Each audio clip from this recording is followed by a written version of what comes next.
काही नाही, आज एखादं सुटली. पाहुण्याच्या मेहुणीच्या पोरीचा साखरपुडा होता. तुझ्या मेहुणीला अक्कल नव्हती का तुला साबुदाणा करून द्यायला? का तिला पॅरेलिस झालता?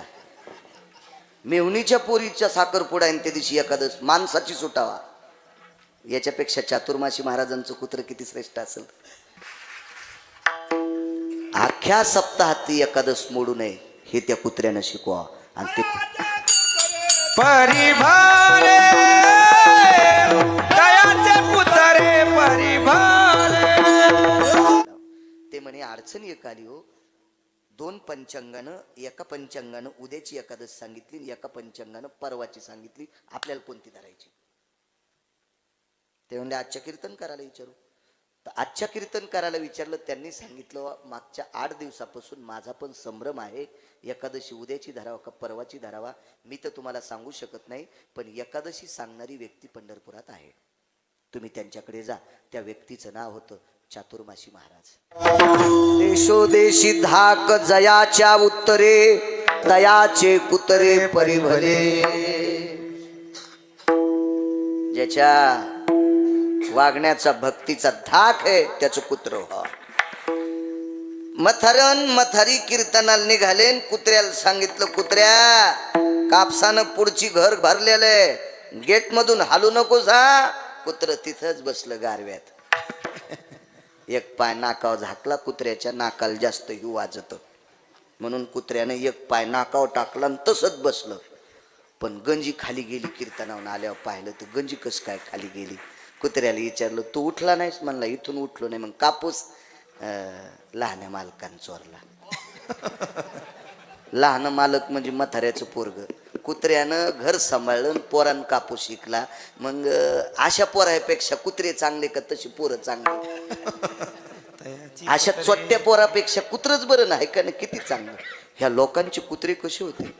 तयाचे कुत्रे परिभले. ज्याचा धाक आहे ना, ज्याच्या उत्तरात धाक आहे, ज्याच्या वागण्यात धाक आहे, ज्याच्या कर्तव्यात धाक आहे, ज्याच्या कर्मात धाक आहे, अशा लोकांची कुत्री भली. चला एकदा पुन्हा एक पुरावा सांगतो. वेळेस सोडतो 2ला. 1 सेकंदभर पुढं सरकणार नाही. ट्रॅक्टर महागाईचं घ्यावा, पण आपला बांधा आला की वळीलं पाहिजे. दुसऱ्याच्या शेतात नाही घालायचं. उगं कुदांड होत असते. कशाला घालायचं आहे का नाही? बांधाला जास्त येणे नाही दिले पाहिजे. आतमध्ये काजू लाव, बदाम लाव. मधात बदाड पडू द्यायला लागलाय आणि आऊत बांधायला गेलं की उभाट्या हाणायला. पळडा थोत्रात रूमनं गेलं. हो, डॉक्टरला ऑपरेशन करून काढता येणं. मधात येणं देणं काय बांधालाच येणं द्यायला सुमळ्या. विठाला विठाला.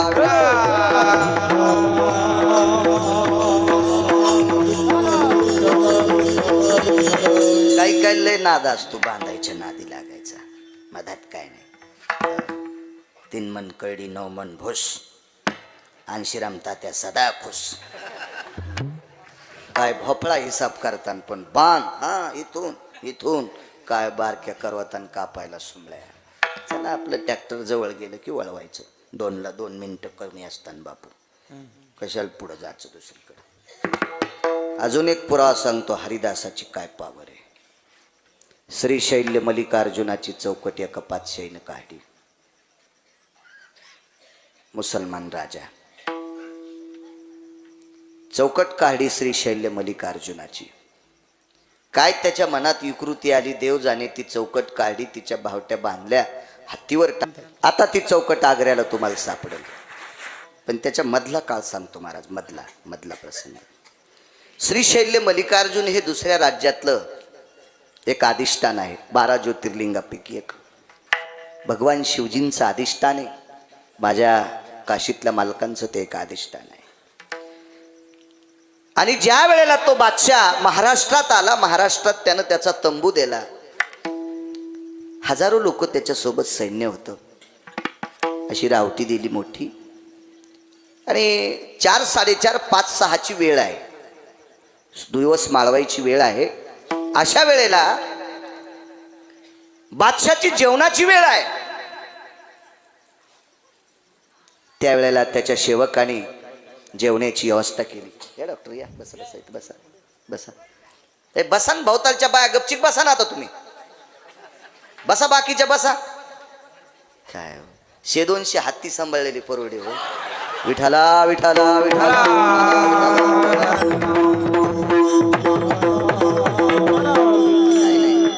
महाराजानं महादेवाला पाणी घाला म्हणून सांगितलंय ना, पुढची उठली नाही म्हणून मागच्या बाईनं तांब्यानं पुढची बाई हाणली.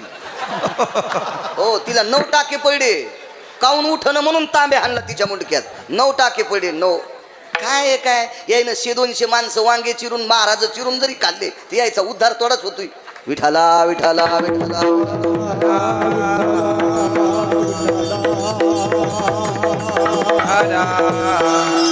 मोठा अवघड आहे कारभारी. नाही सुधारायचे. तुम्ही बघा ना, या मंदिरात पाया पडायला गेल्या तो प्रदक्षिणा घालताना मागून भिताडायला पिढे चिटकी त्यानं.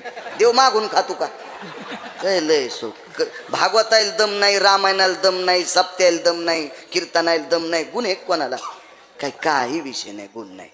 चंद्रभागेत गेल्या तर जुनी चोळी टाकते. वा वा वा वा काय भागा बघा. तुम्हाला यायचेच कपडे जास्त गवसतील. तुम्हाला कोण्या महाराजांनी सांगितलं त्याचं नाव सांगा, लाल होस तर हाणतो त्याला. विठाला विठाला विठाला नाही बाप्पा. लगेच तो बाई जेवली नसन का ग? तू ही सोय पाहिनं. तुला सुनानं सकाळी 2-4 शिव्या दिल्यात आणि कशाला तिचा विचार करते तू? विठाला विठाला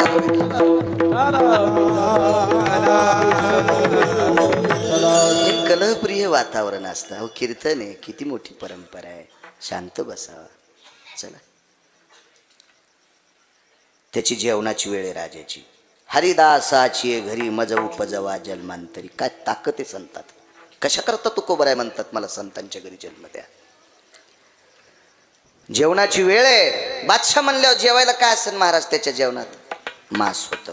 मांस होतं. राजा आहे तो, श्रीमंत राजा आहे मुस्लिम समाजाचा. आपण वाईट म्हणायचं नाही त्याला. तो राजा आहे, श्रीमंत राजा आहे. आणि त्या राजाची रावटी जिथं दिलेली आहे, शिबिर जिथं दिलंय, तिथून एक रस्ता होता आणि त्या रस्त्याने एक दिंडी जात होती. टाळ, मृदंग, विना, 150 वारकरी त्याच्यात होते. जय जय रामकृष्ण हरी, जय जय रामकृष्ण हरी. तिथून दिंडी चालली आणि दिंडी जात असताना मृदंगाचा आवाज आहे, टाळाचा आवाज आहे.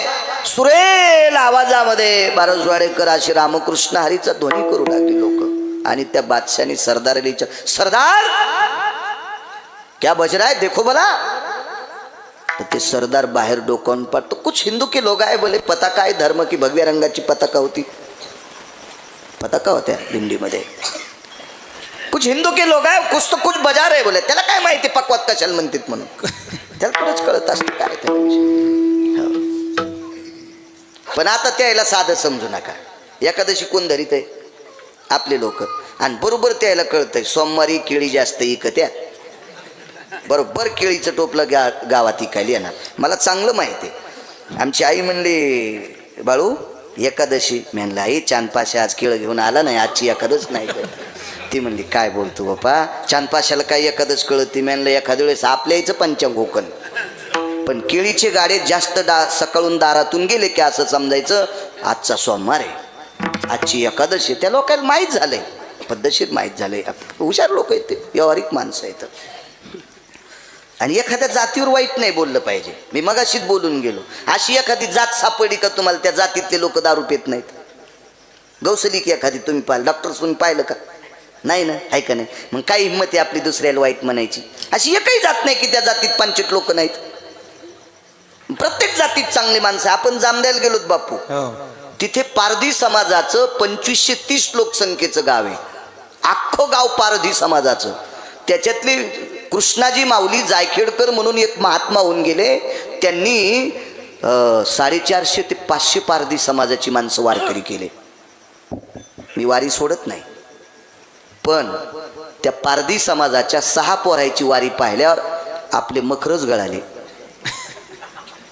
मला परभणी जिल्ह्यातला एकही त्या पोरायसारखा वारी करणारा माणूस सापडला नाही. बाकीचं कशाला इचकायचं. आपल्या जिल्ह्यातला 16 दिवस पंढरपुरातल्या मालकाला महिन्यातले आणि 14 दिवस संसाराला. महिन्यातले 16 दिवस पंढरपुरातल्या मालकासाठी आणि 14 दिवस स्वतःच्या संसारासाठी. काल आपण कार्तिकी वारीला गेलो. त्या पोरायने सांगितलं, महाराज आम्ही चपला घालीत नाहीत.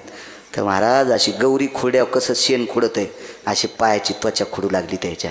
आणि ते समाजानं पारधी समाजाची मुलं होती. काय आदर्श घ्यावा त्यांचा, किती आदर्श आहे. 16 दिवस 550 ते 550 ते 500ला काहीतरी किलोमीटर कमी इतकं चालत जायचं आणि जाताना एसटीनं जायचं. कसं वाईट म्हणता एखाद्या लोकांना, कसं वाईट म्हणता? तुम्हाला एक माहिती आहे, या विश्वातला 3रा क्रमांक घेणारा व्यक्ती लाहुरं चित्र ससे धरणाऱ्याच्या कुळातला होता. 1 नंबरचे राजा दशरथ शब्दवेदी नावाच्या विद्येमध्ये, 2 नंबरला द्रोणाचार्य आणि 3 नंबरला भिल्लाचा मुलगा एकलव्य. जगात 3रा, नुसत्या भारतात नाही, जगात 3रा, जगात 3रा. तुम्हाला एक माहिती आहे, लाहुरं चित्र ससे धरणाऱ्याच्या कुळातली पोरगी 19व्या खुर्चीवर जाऊन बसली. 19 खुर्च्या होत्या, 18 खुर्च्यावर दाढ्यावाले होते, त्याचे शिष्य 200 जाटा धरायला. असे 18 लोक अधिकारी होते, ते 18 खुर्च्यावर बसले. एकच खुर्ची शिल्लक, 19वी खुर्ची तिला भेटली. तिचं नाव होतं शबरी. ती लाहुरं चित्र ससे धरणाऱ्याच्या कुळातली होती. म्हणून माझ्या गंगाखेडच्या साध्वी जनाबाई आईसाहेबांनी एक अभंग वापरला, एक अभंग गायला की जातीचा काही संबंध नाही. हो का उत्तम चांडाळ, हो का उत्तम चांडाळ, हो का उत्तम चांडाळ, हो का उत्तम चांडाळ, त्याचे पायी माझे कपाळ, पंढरीचे वार करी त्यांचे पाय माझे श्री. ज्याचे मुखी नाम तोची धन्य. काय ताकद आहे महाराज. एका मुसलमान वारकऱ्याने शेला इंला होता, शेला. तर तो शेला ज्याच्या घरी गेला त्याच्या घरी भजन म्हणत होता. त्या वारकऱ्याचं नाव होतं कबीर. कबीर मोमीन लतिपा मुसलमान, सेना नावी जान विष्णुदास. काही यातायाती धर्म नाही विष्णुदासा, निर्णय तो आईसा वेद शास्त्री. तुका हे याती कुळाचा विचार, नपा हे याती कुळाचा विचार. दासी येथे आहे अधिकार, कलियुगी उद्धार हरीच्या नामे. वैष्णव चांभार धन्य त्याची माता. काही संबंध नाही जातीचा. मुसलमान माणूस होता. देखो भला क्या बज रहा है, बोले हिंदू के लोग हैं. बोला मुखिया कौन है? चौकीदार होता. बोला, बोले आप मुखिया है? जी. मराठीत सांगतो, मला नाही हिंदी येत. कुठं चालले तुम्ही? काही अंतरावर एक समाधी मंदिर आहे आणि त्या समाधी मंदिराचा उद्या उत्सव आहे आणि परिसरातल्या दिंड्या तिथं जातात. आम्ही या प्रांतातून दिंडी घेऊन जात आहेत. तुम्हारे महाराज का भगवान का वो साधू का जो भगत है, तुम्हारा उसका प्रसाद क्या है? बोले भोग क्या है? तर बोलून घेतलं आणि ते ताट दाखिलं. ते ताट होतं खडी साखरेचं. महाराजांना खडी साखरेचा प्रसाद होता. बताओ, बोले बादशाह होता तो, मोठा श्रीमंत राजा होता. हरिदासाच्या घरी जन्म का, याच्यावर सांगतोय.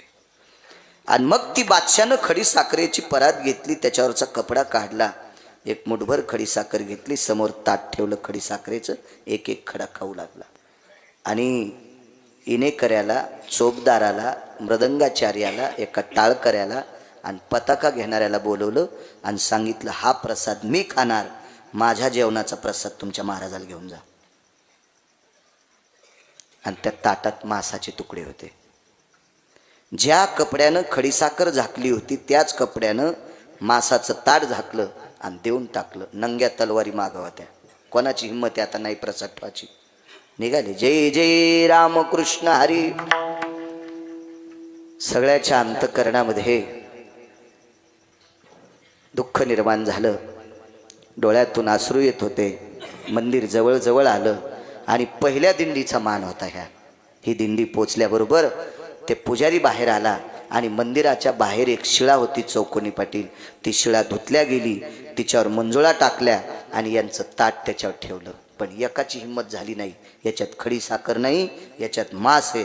कारण मागून 7-8 लोक अशा तलवारी पाठीला चिटकलेले होते. बोललं की तलवार पाठीतून पोटातून बाहेर निघणार. टेकली ती. तिथला नियम होता. हरिदासाच्या घरी जन्म का मागितला तुकोबाराने. हरिदासाची पावर किती मोठी. तिसरं उदाहरण आहे ना, तिसरं काय पावर आहे हरिदासाची. कारण ज्यांची समाधी होती ते समाधीतले निष्ठावंत वारकरी होते. ते विटेवरच्या मालकाचे उपासक होते, ते ज्ञानोबाराय तुकोबारायचे उपासक होते, ते पैठणच्या मालकाचे उपासक होते, ते चोखोबारायचे उपासक होते, ते रविदासांचे उपासक होते, ते निवृत्तीदादांचे उपासक होते, ते महात्म्यांचे उपासक होते. आणि पुजाऱ्याने आतमध्ये देवाच्या समाधी बसलं, एक तांब्या पाण्याचा आणला, एक नागिनीचं पान घेतलं आणि त्या नागिनीचं पान घेऊन त्या तांब्यात बुडवलं आणि पाण्याचं सिंचन केलं, त्या प्रसादावर सिंचन केलं. पुजाऱ्याला माहीत नाही याच्यात मासे म्हणून, माहीत नाही मासे म्हणून. मासे फक्त माहीत दिंडीतल्या लोकांना. आणि यांच्या 4-2 लोकांच्या पाठीमागं तलवारी घेऊन 2-3 लोक होते, त्याच्यातला बादशाचा सरदार पण एक तलवार घेऊन होता. हो, पाणी शिपाड्याबरोबर गजर झाला. पुंडली कवरदे हरिविठ्ठल श्री ज्ञानदेव. गजर आटपला आणि त्याच्यावरचं ते झाकण काढल्याबरोबर खडी साखर तयार झाली. खडी साखर. सरदार पळाला, सरकार सरकार गजब हो गया सरकार. आणि ते खडी साखर खाऊ लागलं. त्याच्या हातात खडी साखर होती बादशाच्या. हे काय का गजब बोले? सरदार सरकार बहुत गजब हो गया. काय का गजब? वो प्रसाद बदल गया बोले. बादशाह म्हणला, मूर्ख कुठला, डोक्यावर परिणाम झाला कर तुझे? ही माझ्या हातात खडी साखर आहे, कशाचा प्रसाद बदलला? सुनिए सरकार, अब नीचे देखिए. तर बादशाच्या समोरच्या ताटात जी खडी साखर होती का, त्या खडी साखराचे मांसाचे तुकडे झाले आणि बादशानं जे मांस दिलतं त्या मांसाची खडी साखर तयार झाली. समाधीतल्या साधूची पावर किती असेल कल्पना करा. अजून एक धावत्या वेगात 10 मिनिटात पुरावा सांगतो, वेळेत सोडू तुम्हाला. असाच समाधीचा पुरावा सांगतो. आणि ज्या वेळेला बादशानं खाली डोकवलं त्यावेळेला मांसाचे तुकडे, खडी साखर टाकून दिली खाली. आणि प्रांतातले श्रीमंत 9 लोक बोलिले, 9 लोक बोलिले. खजिनदार बोलवला आणि सुरतीचे नाण्याची एक पिशवी काढली आणि 9 लोकायला दिली. आणि 9 लोक ऐकून बादशानं इमाने इतबार जमीन खरेदी केली. इमाने इतबार बादशानं जमीन खरेदी केली आणि ती जमीन विकत घेऊन बादशाने समाधी मंदिराला ती जमीन इनाम देऊन टाकली. दृष्टांत संपला. मांसाची खडी साखर करायची ताकद ज्या साधूते तो साधू वारकरी आहे. पण मांसाची खडी साखर करण्याची ताकद ज्या साधूते त्या साधूला जर वलांडून आपण गेलो तर आपण आग्र्यापर्यंत पोचू शकत नाही. हे मुस्लिम राजाच्या लक्षात आलं आणि त्यानं तात्काळ जमीन खरेदी केली आणि त्या मंदिराला देऊन टाकली. ते मंदिर महाराष्ट्रात आहे, फक्त गाव सांगत नाही. गुत थोडंच घेतलंय. खापक्या मोबाईल येते इचकान तुमची. नालायकाला चॅटिंग करायलेत. ज्याला कवडीची अक्कल नाही त्याला वाढदिवसाच्या शुभेच्छा देतात. ज्याला बायको कदरली आणि त्याचा वाढदिवस रातच्या तुम्ही 12 वाजता हा केक कापून काही करून करता. थोडंसं काही लाजलं पाहिजे माणसानं. कधी आपलं पण सांभाळलं पाहिजे ना. आपण कोण्या कुळात जन्माला आलो, आपल्या संत महात्म्यांचं सुद्धा कधी कधी पाहिलं पाहिजे. आणि मला एकच सांगायचं, या भारतीय संस्कृतीतल्या महाराष्ट्रातल्या एका वारकऱ्याची ताकद अशी होती की मुस्लिम राजाचं मन बदलायची ताकद त्याच्यात होती. त्याच्यानंतर 9 वर्ष तो राजा त्या समाधीच्या दर्शनाकरता महाराष्ट्रात आग्र्याहून येत होता. आग्र्याहून. मग ही पावर कोणाची आहे? वारकऱ्याची. मग मुसलमानाचा राजा 9 वर्ष आग्र्याहून महाराष्ट्रातल्या वारकऱ्याच्या समाधीच्या पाया पडायला यावा, इतकी पावर या वारकऱ्यांची आहे, इतकी पावर या हरिदासाची आहे. म्हणून मालक पहिल्या कडव्यात म्हणतात. एक पुरावा राहिलेल्या 12 मिनिटात ऐकायचा. अहमदाबादचा एक सोनार होता महाराज. अहमदाबादचा एक सोनार. आणि त्या सोनाराला एक व्याधी होती. काय होती मला काही सांगता येणार नाही, कारण मी काय तिथला सरपंच नव्हतो. वाचून सांगतोय तुमच्या पुढं. एखाद्या वेळेस काही काही गोष्टी सगळ्या डोक्यातही राहत नसतील, होतंय कधी. तरी पण मेमरी कार्ड माझं चांगलं आहे म्हणून तो मोबाईल साधा वापरितो. 200-250 GB मेमरी कार्ड आहे. हो, वानरांची नाव पाठ आहेत मला 750. तुम्हाला सगळ्या नातेवाईकाची सांगता याची नाही. म्हणजे मी तुम्हाला वेळ समजतोय असा विषय नाही. फक्त मला कंबर बांधल्यावर तुम्ही प्रसन्नपणानं माझ्याकडे पाहिलं की मला पाठ होतंय. कंबर सोडीन बाळू स्टेजच्या घाली गेला की येड्या बाळ्यात आणि मायात काही फरकच नाही. इतकं बी नका हसू मला येडं म्हणल्यावर. मग येड्याचं कीर्तन ऐकणारे बी येडेच असतील ना. काय का नाही, आमच्यावर घेतल्यावर खसखस पिकती तुमची. चला, अहमदाबादचा एक सोनार होता पाटील. त्याला व्याधी होती. बापू तो सोनार आळंदीला आला. आळंदीला. आणि माऊली महावैष्णव ज्ञानोबरायांच्या समाधीवर डोकं ठेवलं. हरिदासाची घरी सांगतोय माझा उपजवा जन्मांतरी. का तुकोबर आहे हरिदासाच्या घरी जन्म मागतात? मला काही जास्त अडचणीत हात घाला वाटत नाही, इचू निघत असते. सरळ कळेल, रुचेल, झेपेल अशा भाषेत बोलायचं आपण. समाधीवर डोकं ठेवलं. घरी गेल्याबरोबर कायमची व्याधी संपली.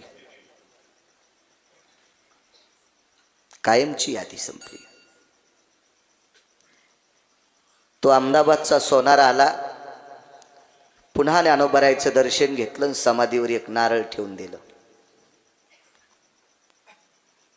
अहमदाबादच्या सोनाराच्या स्वप्नात ज्ञानोबराय गेले, मुक्कामाला होता. आणि माऊली महावैष्णव माझ्या आळंदीतल्या मालकांनी त्या सोनाराला सांगितलं, हे नारळ श्रीमंत श्री जगद्गुरु तुकोबरायच्या घरी नेऊन द्या. काय हरिदासाची पावर आहे. तुकोबरायकडे नेऊन दिलं. आता या चरित्रात तुकोबरायचा पण संबंध येतोय. आता अभंग त्यांचाच आहे. मग हरिदासाच्या घरी तुकोबराय जन्म मागतात त्यावर ती तुकोबराय काय सामान्य हरिदास आहेत का? तुकोबरायचा हरिदासपणा मोजायला विधात्याकडे तराजू नाही. आणि त्यानं जर तुकोबरायचा हरिदासपणा मोजण्यासाठी त्याच्यात टाकलं, त्याच्या साखळ्या तुटत्यान. इतका तुकोबरायचा अधिकार मोठा आहे. हरिनामे ढवळीले जग. तुकोबरायने विश्व ढवळून काढलंय हरिनामानं. काय व्याप्ती आहे तुकोबरायची. आणि ते नारळ हरिभजनी, ते नारळ इकडं आणून टेकलंय. तुकोबरायकडे आलं आणि तुकोबरायनी ते नारळ एका श्रीमंत विद्वान चतुर्वेदी, वेदांचा प्रचंड व्यासंग ज्याचा आहे अशा व्यक्तीला ते नारळ दिलं. मंजुळाचा हार गळ्यात घातला आणि एक अभंगाची प्रत देऊन टाकली. पण तो इतका विद्वान होता, संस्कृत मधला पंडित. त्याने विचार केला, काय मला हे नारळ दिलंय, काय मंजुळाचा हार दिलाय, आणि काय हे अभंग दिलेत प्राकृत. मी संस्कृत मधला पंडित आहे आणि मला हे द्यावं कशाला. त्यानं त्या तिन्ही वस्तू तुकोबरायपाशी ठेवून दिल्या. आणि ज्ञानोबरायांनी स्वप्नात येऊन सांगितलं, आता तुझा सन्मान व्हावा, तुझा आदर व्हावा, तुझा आतापर्यंत केलेला परमार्थ योग्य स्थितीत यावा, हा तीळ मात्र नाही. आता काही डोकं लावू नकोस. तो धरणेकरीच होता, धरणेकरीच होता. परत केला. तुकोबरायच्या दारात एक सामान्य व्यक्ती आला. सामान्य व्यक्ती आला. त्या व्यक्तीचं नाव होतं कोंडोजी. त्या व्यक्तीचं नाव होतं कोंडोजी. ज्या वेळेला तो कोंडोजी, ज्या व्यक्तीनं 350 ग्रंथ लिहिलेत, त्या व्यक्तीचं वाक्य बरं महाराज आहे. त्या व्यक्तीचं नाव होतं संत श्री महिपती महाराज. हो, कोंडोजी. हा, ताराबादचे कोंडोजी नाव होतं त्या व्यक्तीचं. आणि मग ती तिथे आल्याच्या नंतर तुकोबरायच्या चरणावर साष्टांग दंडवत घातला. तुकोबरायने विचारलं, काय चाललंय? काही नाही म्हणे, फिरतो, कुठं सप्ताह असेल, कीर्तन असेल, जातो, मंडप झाडतो, चटाय टाकू लागतो, स्वयंपाकाचं काय आचार्यापाशी जे काही काम असेल, भाज्या चिरणं वगैरे काम करतो, चुलांगणाला जाळ लावतो, जेवतो, पडतो, निघतो. घर नाहीये? नाही महाराज, घर नाही. गळ्यामध्ये हार घातला. ज्याला दिलेली तो हार परत आला, तोच हार त्याच्या गळ्यात घातला. ज्याला दिलेलं नारळ परत आलं, तेच नारळ दिलं आणि त्याच्यासोबत अभंगाची प्रत देऊन टाकली. डॉक्टर हार गळ्यातला काढून मांडीवर घेतला.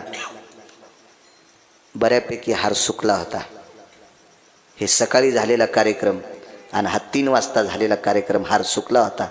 मांडीवर असा हार घेतला. त्या हाराचा एकही कण बाजूला जाऊ देत नव्हते आणि हाराचा बऱ्यापैकी भाग असा काढून खाऊन टाकला. धोतराचं धुडकं फाडलं, त्याच्यात हार बांधला. का बांधला? काही नाही म्हणे, महाराज तुमच्यासारख्या निष्ठावंत वारकऱ्यानं दिलेला प्रसाद आहे, हा प्रसाद वाया कसा जाऊ देऊ, खाऊन टाकील. बंद हार खाल्ला. दोरा सोडून बंद हार खाल्ला. आणि सांगितलं, मला हे का वाचता येतं का, कशाला देता? तुकोबरायनं सांगितलं, तुळशीच्या मंजुळाचा इतका आदर करता, त्या अर्थी ह्या मंजुळा तुम्ही ज्या तोंडानं खाल्ल्या त्या जिभेवर ब्रह्मकन्येचा वास होईल. वाचा सिद्धी पावाल आज्ञापक व्हाल, मोठ्या लोकांचं वाक्य असतं. ब्रह्मकन्येचं अधिष्ठान होईल. कोंडोजी नावाचा व्यक्ती इतका साधा होता, इतका साधा होता की त्याच्या जीवनात त्याला रटपं लिहिता येत नव्हतं. ह्या हाराची ताकद, वाणी इतकी प्रगल्भ झाली, इतकी प्रगल्भ झाली की वेदांत केसरी झालाय. वेदातलं मर्मज्ञ रत्न झालं, मर्मज्ञ रत्न झालं. आणि तुकोबारायनं सांगितलं हे नारळ फोडा, वाडा बांधता येईल. अहमदाबादच्या सावकारांनी, अहमदाबादच्या सोनारांनी त्याच्यामध्ये सोन्याच्या मुद्रा टाकलेल्या होत्या, मोहरा हिरे टाकलेले होते. आणि ज्ञानोबारायनं सांगितलं हे नारळ चुकीच्या माणसाकडे जाईल, याच्याकरता स्वप्नात जाऊन दृष्टांत दिला, हे नारळ तुकोबारायकडे द्या. आणि कोंडोजीचा वाडा फार मोठा झाला.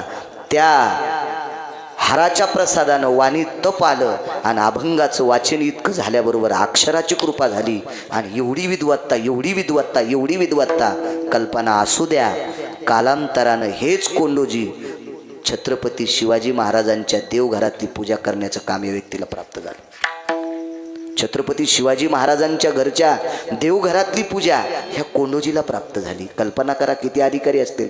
ताकद कोणाची? माऊली महावैष्णव ज्ञानोबारायांची. किती मोठी ताकद आहे. ताकद कोणाची? श्रीमंत श्री जगद्गुरु तुकोबारायची. सज्जनो, हे वारकरी इतके अधिकारी आहेत म्हणून हरिदासाची घरी माझा उपजवा जन्मांतरी. 4 मिनिटं शिल्लक आहेत फक्त. चोखोबाराय शूद्राच्या कुळात जन्माला आले, शूद्राच्या कुळात. आणि शूद्राच्या कुळात जन्माला आलेल्या चोखोबारायनी एका राजाने पाप केलं. महाराज, राजसत्तेतलं पाप आणि धर्मसत्तेतलं पाप देशावर संकट आणत असते. देशावर संकट आलं की 2 लोकांनी सावध राहायचं. राजानं केलेलं पाप आणि आपल्या परमार्थातल्या लोकांनी केलेल्या पापामुळे देशावर संकट येत असते. याला शास्त्र आधार आहे, पुराण आधार आहे, वेद आधार आहे. राजाने पाप केल्यामुळं स्वर्गातलं अमृत खराब झालं. महाराज, जम्बूद्वीपामध्ये पंढरपूर नावाचं गाव, तिथं मंगळवेढा नावाचं गाव बाजूला, चोखोबा नावाच्या संतांनी 2 मिनिटात रामकृष्ण नामाच्या ताकदीवर अमृत शुद्ध करावं. ही वारकऱ्याची ताकद आहे. म्हणून हरिदासाची घरी मज उपजवा जन्मांतरी. मायबापाची सेवा करणाऱ्या वारकऱ्यांनी बुट चपलं शिवता शिवता आई वडिलांना झोका दिल्याशिवाय झोप लागत नाही म्हणून शेंडीला सुतुळी बांधली आणि ती सुतुळी बंगईला बांधून बुट चपलं शिवता शिवता पोटाची कळगी भरण्यासाठी डोकं हलत असताना बंगई हलत होती. या वारकऱ्याला काशीतल्या मालकाने कंगन पाठवावा. ही वारकऱ्याची ताकद आहे. म्हणून हरिदासाची घरी मज उपजवा जन्मांतरी. जन्म झाल्याबरोबर भजन करणारा कर्ममेळा नावाचा मुलगा चोखोबाराला जन्माला आला. म्हणून विटेवरच्या मालकानं त्याला मांडीवर घेऊन जीव घातलं. कर्ममेळा मांडीवरी. वारकऱ्याची इतकी ताकद आहे, जगाचा बाप त्याला मांडीवर घेतो, इतकी वारकऱ्याची ताकद आहे. म्हणून हरिदासाची घरी मज उपजवा जन्मांतरी. एवढी मोठी व्याप्ती हरिदासांची. म्हणून माझे देहूतले मालक म्हणतात, मला हरिदासांकडे जन्म असावा. माझा वेळ संपला. माझ्या वाणी मालक आजच्या अभंगाद्वारे एक मागणी मागतात, हरिदासाची घरी मज उपजवा जन्मांतरी. देवा, मला या संतांच्या घरी, हरिदासाच्या घरी मला जन्म पाहिजे. काय असेल तुकोबारायांना काय आवडलं असेल माझ्या देहूतल्या मालकांना? हरिदास कशा करता आवडले असतात? आपणाला जर कधी देव भेटला आणि देवानं जर विचारलं तुम्हाला जन्म कोणाकडे पाहिजे, तर माणसं सहज म्हणतील मला मंत्र्याचं पोरग कर, एखाद्या उद्योजकाचा मुलगा कर, एखाद्या धनाड्या श्रीमंताचा मुलगा कर, आपण असं म्हणू. पण तुकोबारायांनी विटेवरच्या मालकाला एक आगळी वेगळी मागणी केली, मला फक्त हरिदासाच्या घरी जन्म दे. नेमकं हरिदास म्हणायचं कोणाला? महाराज, माणसं म्हणत असतील मी हरिदास आहे म्हणून त्याला हरिदास म्हणायचं का? कोणी म्हणत असेल मी हरिदास आहे, अरे सुमळ्या, तू स्वतः म्हणत असशील मी हरिदास, तुला पंढरपुरातल्या मालकाने म्हणलं पाहिजे हरिदास उमरेकर, त्यानं म्हणावं हरिदास. हरिदास कोण असतो? विटेवरचा मालक ज्याचं दास्यत्व करतो तो हरिदास असतो. पाकिटासाठी दुसऱ्याची धोत्र धुतली हे हरिदास नसतोय. विठाला विठाला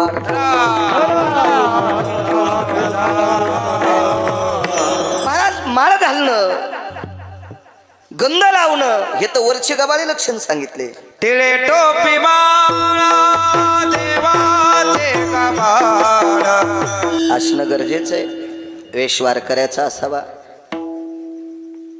नजर मुमुक्षुची असावी, अंतकरण वैराग्याचा असावा, याबद्दल दुमत नाही. पण ह्या पुढच्या गोष्टी जर टोकाच्या असतील तरच आपण त्याचे दास होऊ शकतो. बाई कुंकू किती मोठं लावती त्याच्यापेक्षा नवऱ्यावर किती श्रद्धा आहे हा महत्वाचा विषय. काय करायचं, तिने 1.5 किलोचं मंगळसूत्र घातलं आणि त्याला जर शेजारनी देखता शिव्या देत असेल तर तिला पतिव्रता कसं म्हणता येईल? तिला सात्विक कसं म्हणता येईल, तिला सिलवान कसं म्हणता येईल, नाही म्हणता येईल. हरिदास होण्यासाठी विश्वाच्या मालकानं त्याला स्वीकारावा, विश्वाच्या मालकानं त्याचं दास्यत्व करावा. तो हरिदासाच्या म्हणून घेण्याच्या योग्यतेचा आहे. आपल्या स्वप्नात सुद्धा देव नाही. आपण हरिदासाच्या महाराज वर्गात आहेत आणि वर्गात गेलेले सगळेच विद्यार्थी कलेक्टर होत असतात का? नाही तो शकत. मग आपण सगळेच हरिदासाच्या योग्यतेचे आहेत असं नाही. म्हणून तर वा मोठी स्तुती आवडत नाही असा जगात माणूस नाही. देवाला पण स्तुती आवडती. चोराला चोट्ट म्हणल्याच्या नंतर ते जास्त हाणते. म्हणजे चोराला सुद्धा वाईट शब्द आवडत नसतात. त्याला सुद्धा म्हणा वा वा वा वा वा, काय तुझं कौशल्य चोरी करण्याचं, अजून तू कोणाला सापडा नाहीस. वा, काही का होत नाही, आपल्याला मार्क दिले म्हणे, अजून आपण कोणाला सापडू नाही. इतका मोठेपणा द्यायलाच नाही. म्हणजे चोट्ट्यांना सुद्धा चोंबाळणं आवडत आहे, नालायकाला सुद्धा चोंबाळणं आवडत आहे. देवाला तरी स्तुती आवडत नाही का? त्यालाही स्तुती आवडती ना. म्हणून लोकांनी म्हणावं किंवा मोठेपणासाठी आपण हरिदास आहेत असं नाही. हरिदास शब्दाची ती व्याख्या आहे, देवानं त्याचा दास व्हावा, देवानं दास व्हावा देवानं. आणि झाला नाही का देव? बऱ्याच लोकांच्या चपला बुट डोक्यावर घेतलीत. समाजातल्या 2% वर्गांनी परमार्थाचा बट्ट्याबोळ करून टाकला हरामखोराईनं. त्याच्या घराला कुलप लागतील त्या पाप्याच्या.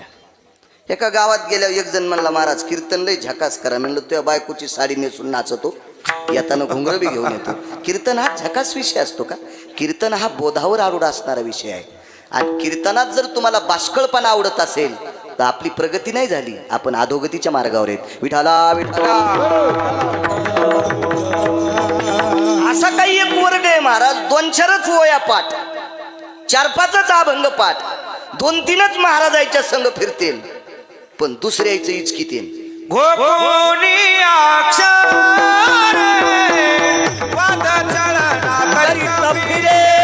महाराज जगाच्या मालकाने संतांच्या पादुका डोक्यावर घेतल्यात, ती खरी हरिदास आहेत. आज बासुंदीचे आहे सगळ्या लोकांना. आल्या आल्या गादी बसायला, कुठला चहा प्यायचा, काळा प्यायचा का कॉफी प्यायची का दूध घ्यायचंय, पाणी कोमट करू कसं करू, गेल्या गेल्या पोलीस पाटील त्यांचे चिरंजीव कोण असतील तिथं चोपदार आदी करून बऱ्यापैकी सेवे करत लोक होते. आता जाताना जर तुम्ही मला म्हणले बाळू महाराज काहीच नाही, आमच्या मारुतीच्या मंदिरात पण काही काही लोकांनी जरसा चहा सांडलाय, तुम्ही दुसरं कीर्तन चालू असताना आम्ही एक कपडा देतो, जरसं मंदिर पुसून काढा आणि चहा घेऊन जाणाऱ्याला मधात जाऊ देऊ नका, तुम्ही गेटवर उभं राहा. तर किती मिरच्या लागत्या गिरगावच्या बाळ्याला? आमच्यावर घेतलेलं खसखस पिकली. तुम्ही तुकाराम महाराजाची चुलते आहेत का? किती मिरच्या लागत्या, किती मिरच्या लागत्या. पण भक्ताचं काम करत असताना दत्ताचो पदारी कोणाला म्हणायचं हरिदास? 36 वर्ष नाथांचा दरुजा सांभाळला. 36 वर्ष धोत्र धुतली, गिरिजा काकींची पितांबर धुतली, सगळी पडलेली कामं केली. यांना दास म्हणायचे. ही हरिदासाची ताकद आहे. मांडतो तुमच्या पुढे एक मुद्दा. 4 जण द्वारकेला निघाले महाराज. द्वारकेला यात्रेला निघाले. द्वारकेला एको कमी करा, थोडासा कडक करा आवाज. द्वारकेला निघाले. पूर्वीचा काळ थोडा भीषण होता, चोऱ्या असायच्या आणि द्वारकेला निघाले. आता निघत असताना ही अशी वाहनाची व्यवस्था नाही, काय नाही, फार जुना काळ आहे. तर पूर्वीच्या काळात पद्धत होती, आपण जर पंढरपूरला चाललो तर परभणीतल्या पिढीवर आपले 25, 30, 40 रुपये जमा करायचे. तिथल्या सावकाराकडनं चिठ्ठी घ्यायची. त्या चिठ्ठीवर परभणीतला सावकार पंढरपुरातल्या सावकाराचं नाव देणार आणि ही चिठ्ठी त्याला दाखिल्याबरोबर त्या चिठ्ठीवर लिहिलेलं असतंय, आमच्याकडे 25 रुपये जमा केलेत, याच्यातले 24 रुपये 75 पैसे यांना देऊन टाका. 4 बटाव काटला. म्हणजे रस्त्यानं चोरायनं जरी आडवलं तर चिठ्ठी घेऊन जाईल, चिठ्ठी घेऊन जाईल ना, याची सही त्याला जुळाली पाहिजे, आमक वगैरे वगैरे वगैरे फार काही त्याचे नियम होते. तसं द्वारकेला 4 वारकरी निघाले. सात्विक वारकरी असतील म्हणा किंवा धनाडी श्रीमंत असतील म्हणा, पैशावाली लोक असतील ती 4 लोक, आणि द्वारकेला निघाले. जाता जाता एक गाव लागलं. आणि त्या गावामध्ये वट्यावर काही पोरं बसलेली होती. असं गाव नाही की त्या गावात नालायक माणसं नाहीत, अशी जात नाही की त्या जातीत हरामखोर माणसं नाहीत, अशी जात नाही की त्या जातीत पांचट माणसं नाहीत, आणि अशी एकही जात नाही की त्या जातीत चांगले माणसं नाहीत. प्रत्येक जातीत चांगली माणसं आणि प्रत्येक जातीत हरामखोर माणसं आहेत. आणि प्रत्येक गावात 4-2 नालायक असतेच. आणि असावे. एक जण म्हणला, महाराज देवानं येडेपणाच केला राव, डुकर कशाला जन्माला घातले. मी म्हणलं, तो केलेली घाण दुरुस्त करायला डुकर असते, याच्याकरता डुकर असते. मग ही माणसाच्या रूपात सुद्धा काही डुकरायचा गुण असतो. कळत न कळत तुमच्याकडनं झालेली पाप हे वट्यावर बसून घरचा निर्मा घेऊन धुत बसते. असेही 4-2% डुकरे असतात ना. एक माणसामध्ये जो दुर्गुण, ज्याचा एखादा गुण आगाव असला की आपण त्या वंशाचे समजायचं. किती बी चांगली सोय असली तरी भुकणं सोडित नाही त्याला कुत्र म्हणायचं. कुत्र्याला सोन्याच्या पालखीत बसिलं आणि जवळ जर गेलं तर जीप काढून गालं चाटीत आहे, आणि लांब गेलं की भुकत आहे. पुरावा आहे तसं. श्वानशिबी के बैसविले त्याचे भोंगण राहे उगाय. स्वभाव असते. काही कुत्र्याच्या गुणाची सुद्धा माणसं असतात, काही लांडग्याच्या गुणाची असतात. चोरून खाणाऱ्याचा जास्त स्वभाव असला की समजायचं हे बेट मागच्या जन्मात लांडगं होतं. उष्ट खाचा दुर्गुण असला की समजायचं कुत्र होतं. दुसऱ्याचं जास्त इचकित असेल समजायचं कुत्र होतं. भुकतच राहतात काही माणसं. असे वाट्यावर 5-4 बसलेले होते. कपडे गिपडे चांगले होते त्यांना मस्त. आणि 4 जण आले. विचारलं, का हो आम्ही द्वारकेला चाललो, तुमच्या गावात पिढी आहे का? ज्यांच्या पॅन्टीवाल्याला पिढी काढायची नाही, सावकार आहे का तुमच्याकडे?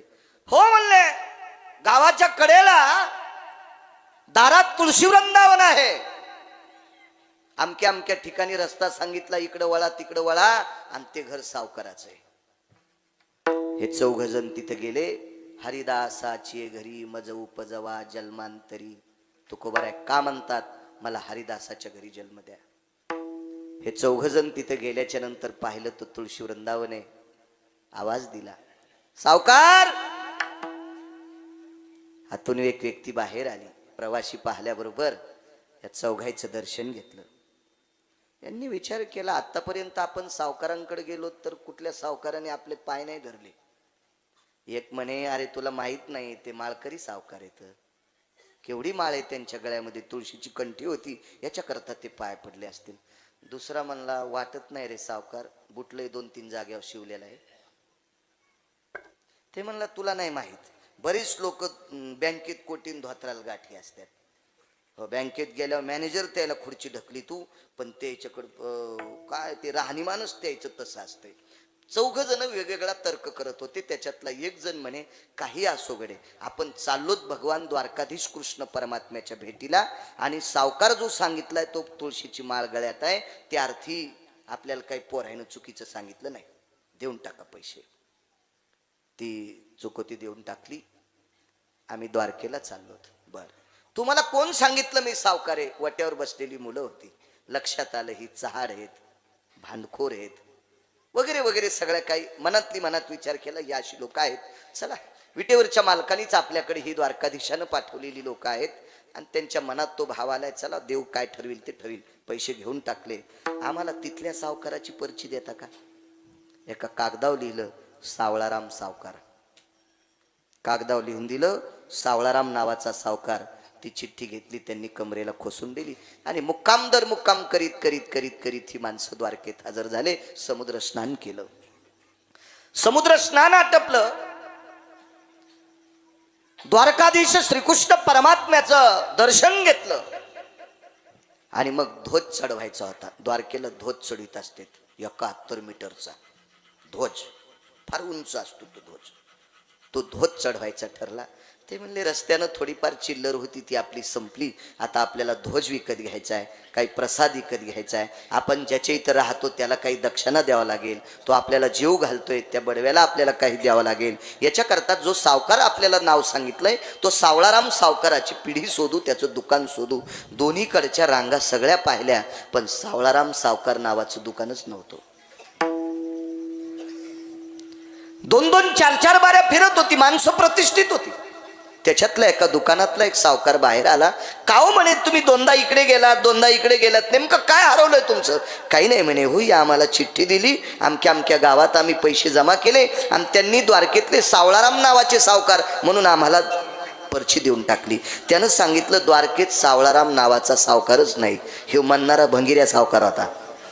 द्वारकेतला देव कोणता होता? सावळाच होता ना. पण या सावकाराला काय कळणार आहे? तू इतका इतका प्रगल्भ अर्थ त्याचा काय कळणार आहे? नाही म्हणे इथं तो नाहीच. दुसरा म्हणे मी तुम्हाला म्हणलो होतं रे, बुट फाटका होता. अरे काहीतरी राहणीमानावर बघितलं पाहिजे तुम्ही. काय ते झोपडन, ते काय पैसे, त्या काय गोष्टी तुम्ही कोणाचं ऐकता? सावकार म्हणून त्यांच्याकडे चुकोती देऊन टाकली तुम्ही. आता जायचं कसं? एवढी मोठी माणसं प्रतिष्ठित, या प्रांतात आपला कोणी ओळखीचा नाही, काय नाही, कसं करता रे तुम्ही आता? त्याच्यातला एक म्हणला जाऊ दे गडे, माझा विश्वास त्याच्या दारातल्या तुळशीवर होता. आवाज. दुसरा विश्वास त्याच्या गळ्यातल्या तुळशीच्या माळेवर होता. कपाळाला गोपीचंद लावलेला होता, गळ्यात तुळशीची मोठी माळ होती, दारात सुंदरसं तुळशी वृंदावन होतं आणि घरात देवांच्या प्रतिमा होत्या. माझा विश्वास होता आणि माझा विश्वास आतापर्यंत सात्विक विषयावरला स्थितीवरला ढळलेला नाही. तो द्वारकाधीश श्रीकृष्ण परमात्मा बघेल हे थकून माणसं मंदिराच्या अलीकडच्या बाजूवर एका कठड्यावर बसले आणि तेवढ्या अवकाशात एक व्यक्ती झळझळ झळझळ झळझळ असे कपडे घातलेला त्याच्याकडे बघितल्याच्या नंतर सूर्य लाजत होता. इतकं तेज होतं. पाहिली या वेध लावी पैसे जीवी जळून, बघितल्याबरोबर वेध लागले वेध. इतकं सुंदर रूप होतं. तो जगाचा बाप होता. समल्याचा फेटा होता, मलमलचं धोत्र होतं, सुंदरसं उपर्ण कमरेला बांधलेलं होतं.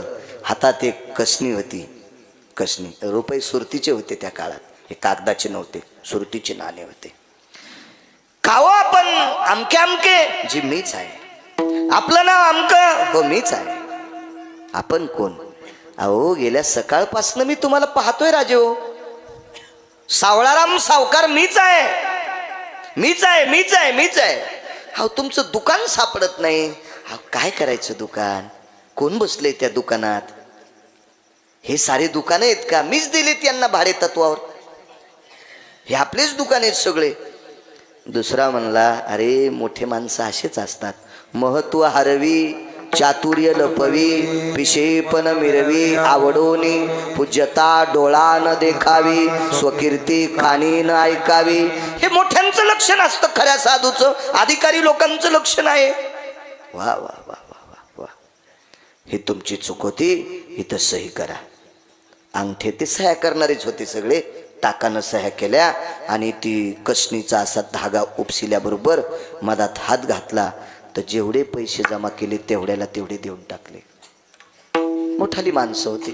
त्यांनी सांगितलं अशी फुकट पिढी नकोय आम्हाला. आम्ही तिथं रुपये जमा केलेत आणि हे याच्यातला तुम्ही काहीतरी बटाव काटा ना, काहीतरी तुमचं काय टक्का अर्धा टक्का काय असेल ते काटा. नाही म्हणे, मला सावळाराम नावाचा सावकार म्हणतात, उभ्या आयुष्यात मी अजून कुठल्याही भक्ताचा बटाव काटलेला नाही, त्याचा टक्का काटलेला नाही. देऊन टाकलं. येतो बरं का. आज सगळेजण त्या कसणीकडं त्या पैशाकडं पाहत होते. खाली पाहिलं आणि अर्ध्या मिनिटाच्या नंतर वरी पाहिलं तर सावकार अदृश्य झाला. वापस जाताना एका दुकानातून एक व्यक्ती आला आणि त्याने विचारलं का भेटला का सावळाराम सावकार? दिली आमची कसणी. हे सगळे आश्चर्यचकित झाले. कोण भेटला असेल? कसं आहे? सावकार तर नाही इथं. चला, द्वारकेची वारी आटपली आणि ही माणसं पुन्हा परत ज्याच्याकडे पैसे जमा केले त्याच्याकडे निघाले. ज्या सावकाराकडे पैसे जमा केले या पोट्याला माहीत होता आज संध्याकाळी घर फोडायचं आणि हे पैसे घेऊन जायचे. 7-8 पैसे पडले आणि द्वारकेला जाणारे वारकरी घरातून निघाल्याबरोबर एका दुकानावर पोचले, सामुग्री घेतली आणि गाव जेवण देऊन टाकलं. पोट्टे जास्त नाचू लागले. आता ही श्रीमंत लोक वापस आल्याच्या नंतर आता याची मजा पाहतात. आणि गावात आल्याच्या नंतर काय केलं तर माहिती आहे त्यांनी? तिथल्या सावकारांनी टक्का न काटल्यामुळे उमरीकर येताना आहेर घेऊन आले. ते आहेर सुंदरसं धोतर, फेटा, शर्टाला कापड, तिथली द्वारकेतली काठी, जोडा, म्हणजे बूट सगट सगळा आहेर आणला. उपरनं गावात आल्याबरोबर तीच कार्टे बसलेली होती. भंगीर यायची पोट्टे. ज्याच्या बापानं तिला इतकं कवा चांगलं काम केलं नाही त्यांची लेकरं होती ती. दोष तो त्यांचा नव्हे वाया चाळा, मायबापे वेळा न साधी येली, आशांची लेकरं होती ती. मी थोडा म्हणतोय, हे मालकांचं वाक्य. आणि म्हणले वा वा वा जमलं गडे, आज आज आज मजा होती म्हणले आपल्या इथल्या महाराजाची. लय हरिपाठ म्हणतो, लय भजन म्हणतो, लोकायला कीर्तन सांगतो, लोकांना प्रवचन सांगतो. आता कळतंय लबाडी केल्यावर काय होतं. तर का रे पोरांनो, मागच्या वेळेस आम्ही विचारलं होतं तुम्ही सावकारांचं घर सांगितलं तुम्हीच? हो म्हणले आम्हीच. येतं यायला वाटलं आता तिथं जर गेले तर हे आपल्याला तर टितेल. एक जण म्हणला यांच्या चेहरा तर अत्यंत शांत आहे रे, हे काही बोलत नाहीत. ते म्हणले